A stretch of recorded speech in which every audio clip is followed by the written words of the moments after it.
In a training to counter violent extremism in Africa, media professionals and civil society representatives from Africa have observed that poverty, unemployment, religious misinterpretation, and marginalization fuel violent extremism activities in African countries.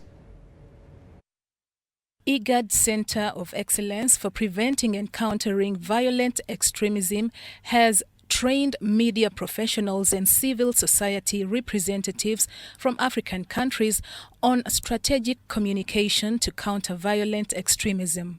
The regional training at Trademark Hotel in Nairobi, Kenya, fosters cooperation among key players to reshape narratives surrounding violent extremism and its ideologies. Participants from Djibouti, Ethiopia, Kenya, Somalia, South Sudan, and Uganda met to address the threat of violent extremism in the Horn of Africa and East Africa regions. People with disabilities are also being used by terrorist and extremist groups to deliver weapons or even pass their messages. So for me, I think that's something I take up. But things have changed.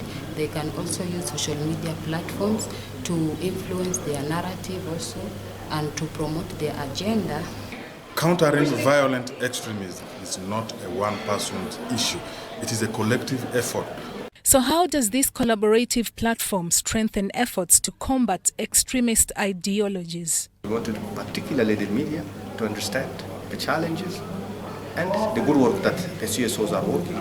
And also CSOs also to understand the role of media in preventing and countering violent extremism.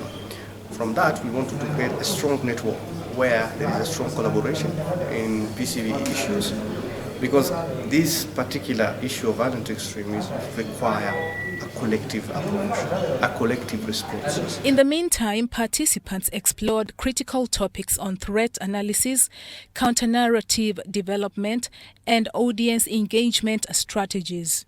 So, the indispensable role of media and civil society will counter the spread of extremist activities. It is important to bring the civil society and the media together so that, one, we can explore and provide a platform on how can they best work together to undermine the violent extremist ideologies, and secondly, to develop joint messages which can be used to undermine the violent extremist ideologies. Participants identified poverty, unemployment, religious stigma, and lack of education as key drivers fueling violent extremism.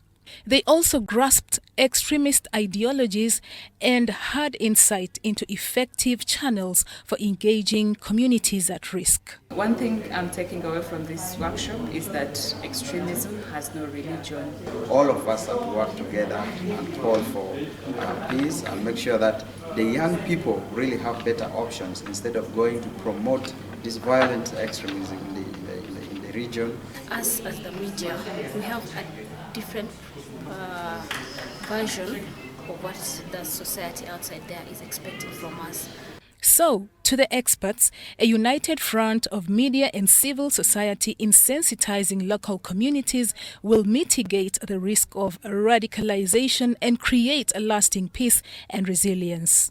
Bella Masangano and Robert Bwaita for you.